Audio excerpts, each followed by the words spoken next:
Welcome to Life is for Living. I'm your host, Kylie Buckley, and I'm here with David J. Riddell from the School of Living Wisdom. David, DeFacto Relationships.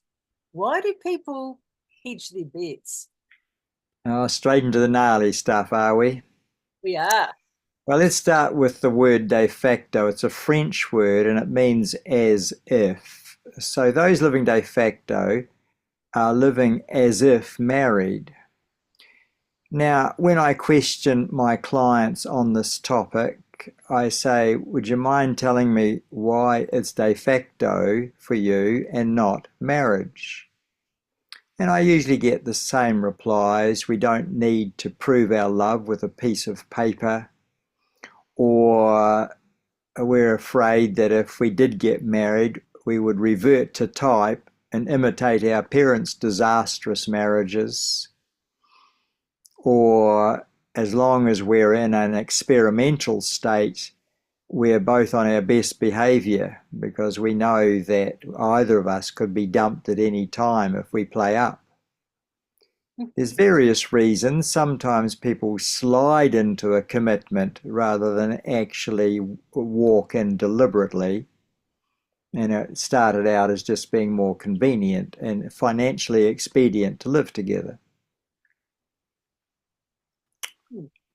The other problem is that when we lost engagement, we lost that transition phase where one is off the market and we are now deliberately preparing for marriage, but we've still got time to get cold feet, think twice, pull out, pull back before that lifelong commitment is entered into. And so it's hedging your bets, really. It's like, well, let's just experiment. Sometimes it's, I don't intend to buy a book, I'm going to use a library. And there is serial monogamy in mind. When we're done, we'll just cut and run and move to somebody else. But my concern here is that they don't seem to know when this experiment, this as if time, will be over. Mm-hmm. When does the experiment get acclaimed as a success or a failure? And the problem is that if it's a failure, moving out of a de facto relationship is every bit as painful and every bit as traumatic as leaving a marriage, because they've been living as if married. And so I think that de facto can cause more problems than it solves. The other thing is too that they get into this harmonic, this dreadful emotional harmonic where she thinks, well, if I just live with him long enough, he'll get so used to me, he'll be happy to marry me. And we'll just slip into husband and wife naturally. And then when I fall pregnant, he'll propose to me and it'll all be sweet. But then the months tick by and there's no diamond ring, there's no proposal, there's nothing. And she doesn't want to push him, she doesn't want to demand it, she doesn't want to march him up the aisle. She wants it to come from him because her security is born of his desire for her. Now here's a guy who basically doesn't need to keep a cow because he gets milk at the gate. And so why disturb a good thing? He's not responsible for her, he doesn't have to support her, and yet here she is, everything on tap. And so that actually demotivates him to ask for her hand in marriage. The milk is already being delivered. So I do think that women compromise themselves terribly, and a man values what he has to fight for, but he didn't fight for her, she just landed in his lap. And that's a problem because men value what they have to attain to and work for. So I have written here some of the beliefs that cripple the ability to marry, and I'll just run through them quickly because these are the objections that prevent commitment. The Mm-hmm. first one is, number one, I might not be able to sustain the degree of commitment that marriage requires. This is a commitment shy person. This is a person who's seen their parents unable to sustain marriage. There's been adultery, there's been divorce. And if dad couldn't do it, why do I think I can? If mum couldn't do it, why do I think I can?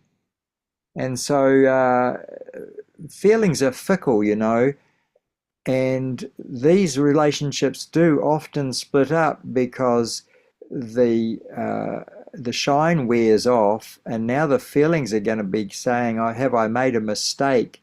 This person isn't my knight in shining armor after all. I just need to get out now." And so a high degree of de factos fall apart because of that experimental nature, and because they haven't really understood that marriage is an institution that holds you together and gives you time to fall back in love after the disillusionment period has passed. Mm-hmm.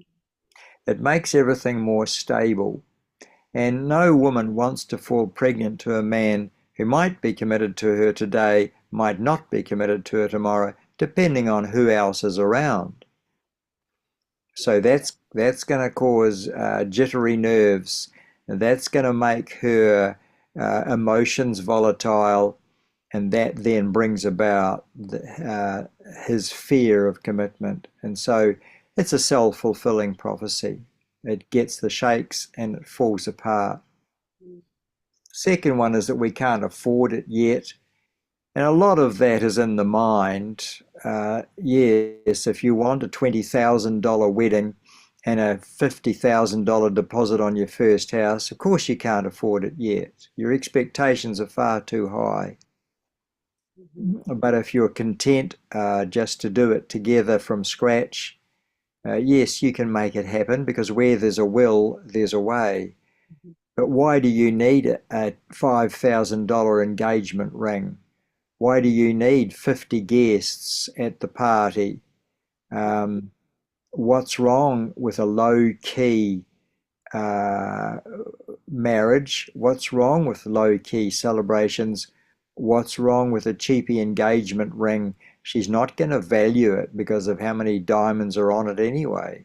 Mm-hmm. She's going to value it for what it means, that she was wanted and she was courted and she was claimed, and she gave her soul and her heart to this man. So there's a lot of wrong ideas about that in a materialistic society, I think. Mm-hmm. The third reason I get is that we need to experiment first so that we'll know for sure. And my simple question is, so how will you know when the experiment is over?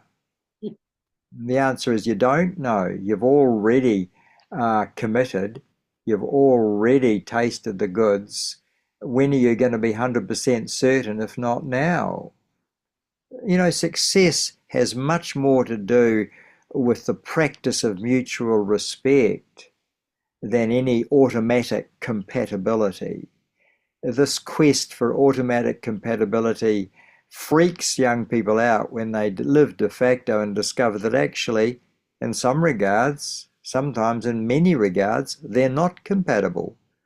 Well, where does that leave them? What are they going to do about that? The answer is they're going to panic and keep an eye out for somebody they think is more compatible. Mm-hmm. And so disaster is stalking them from the get-go. We don't need to prove our love with a piece of paper as a common one. I say, and you don't need to be threatened by it either. If you're proud of your relationship and you're proud of the fact that you've claimed each other, then what's wrong with publicly advertising it? Because that's what a wedding is. Yes. It's a public advertisement that I've taken this person off the market. We are now to be considered a couple. We belong to each other. We are each other's priority. And you're not still on the hunt, and neither am I. Mm-hmm. Otherwise, it can be very confusing. Hey, he's in a de facto, but he's a hunk, and I reckon I could pull him out of that relationship because they're not really committed anyway. They're just using each other. And Mm. now we've got a third party stalking. We've got a man who fancies her and is thinking, hey, if he won't put a ring on her finger, I will, and etc., etc. So it introduces confusion. Are they still available or aren't they? Mhm. And they've only got to have a bad night the night before, come to work grizzling and disgruntled and unhappy with their de facto spouse, and somebody else is watching and thinking, here's my chance. Mm. Yes, Make sense?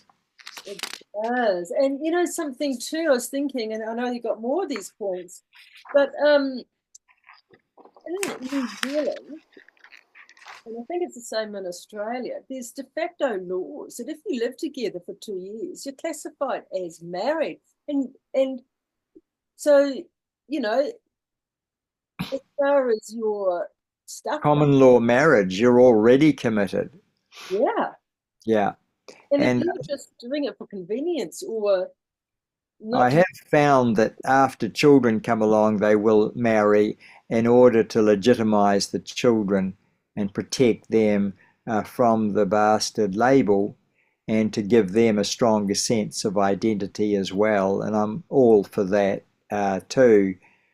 But when I'm doing premarital with a de facto couple, I'm very careful to check that when they give themselves marriage status, they don't then fall back into the lifestyle, the habits, and the communication styles of their father or mother. Because what happens is that when a man calls himself a husband, he then reverts to type and he starts to imitate what he thinks a husband acts like.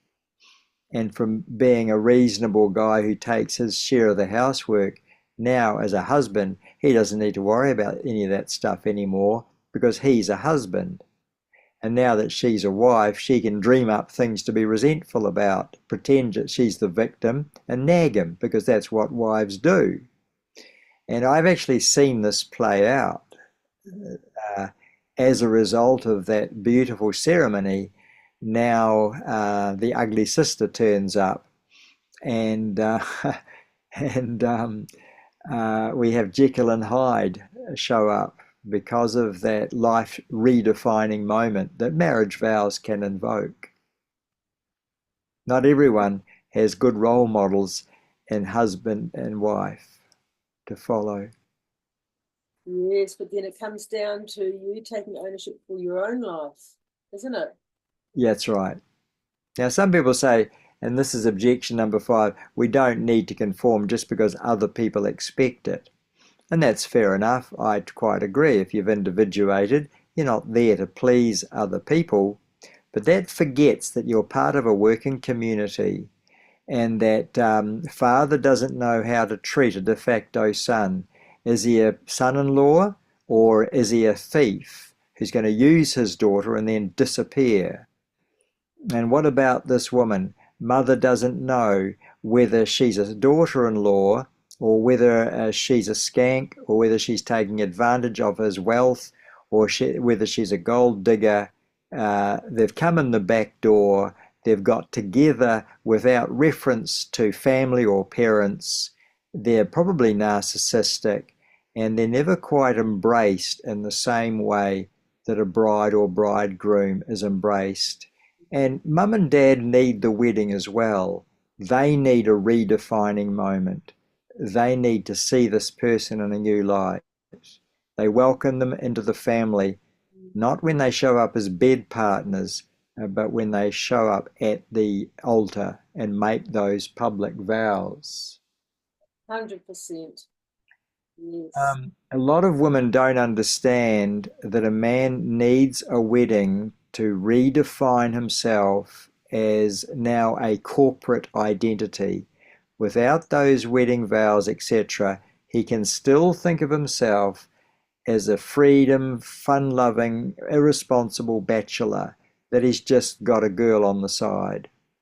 Yes, it's very important, isn't it? And it comes down to that one word of respecting yourself, respecting your wife, your husband, and their family of origin. I'll add another word to that one, Kylie, a redefining moment. Mm, Our life-defining moments determine attitudes, moods, thoughts, even hormones. And so those life-defining moments are very important. And when they're skipped out or left out, trouble and can really dig in. yes. So, Number six, oh, sorry. oh, you go. Yes. Number six, I don't want to risk getting hurt, betrayed, or used again. Well, we can never guarantee against the possibility of being dumped or rejected or abandoned, and a wedding doesn't fix that automatically. I get that. On the other hand, not having that commitment, that public commitment, can actually set you up to be used or rejected again. Mm, And before a marriage takes place, I propose quality pre-marriage counselling so that each person can have a chance to look at any objections, any flies in the ointment, any future problems in the calm and rational interview prior to marriage that can allay fears, that can reassure, and that can give sensible guidance where there was none. I'm mhm. quite certain from some of the pre-marriage counselling sessions that I've had that that couple would not have lasted had we not dug out those potholes and future landmines that were going to blow up in their faces further down the track. And I've often said to my wife, if they hadn't have turned up tonight for pre-marriage counselling, I don't believe their marriage would have lasted. But forewarned is forearmed, and now they are forewarned. Yes. And you can't see these things yourself often. You can't, and it's good to have fresh eyes on it. Yes, yes. Well, the thing about a blind spot is that you don't know you've got it, do you? That's right. Well, that's what I found when I came to see you and everybody else in the 2-week course. Um, man, I learned things about myself I never even knew or imagined. Good things as well as not good things. But Well, that's okay. I think the qualification of a master counselor is to know you better than you know yourself after a 20-minute conversation. Oh, Not overall, but in the specific area that's under focus. yes, yes. And So, lastly, um, shall I carry on? yes, good. Number seven, if I live with him or her long enough, he or she will marry me. And the myth is that time can change people's minds.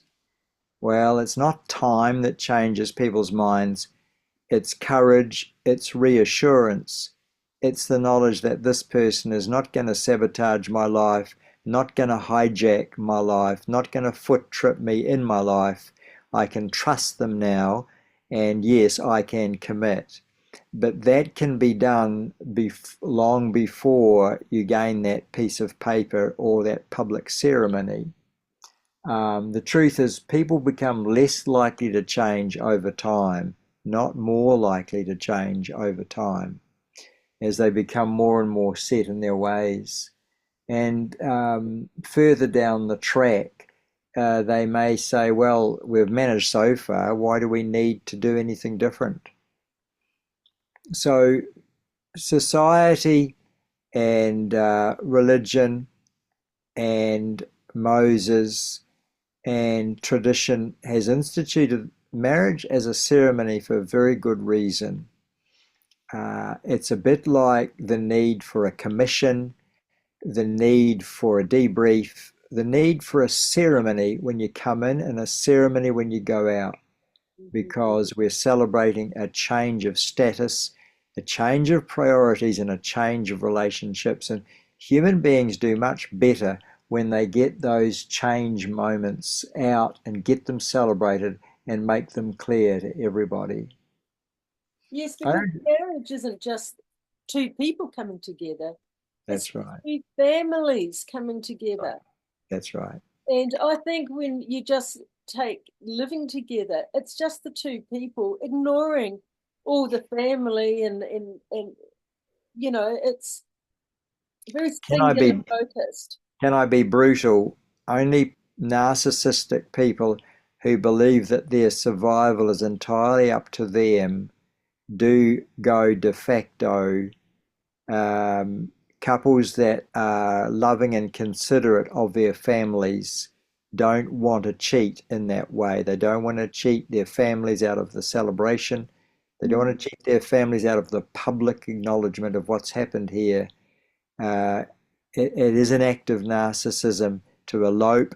It's an act of narcissism to simply move in.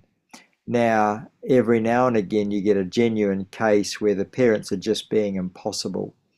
They oppose it and they won't say why, or they take a snitcher and they won't cooperate. I get that, and that's difficult, but that's the exception. It's not the norm. Most parents want the best for their kids, and most parents are hurt grievously when the kids side, what's the word? They cheat.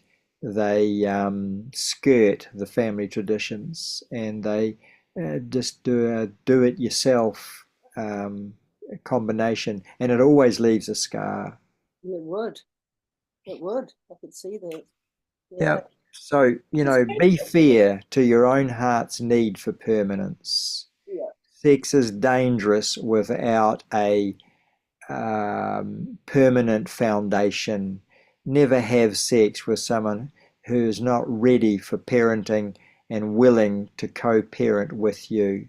That's like one of the worst mistakes you can make in your life, is to have sex with someone who's not ready to be a father or mother, or who's not ready to parent with you. Mm. And to do so is an act of naivety that can have a lifelong consequence.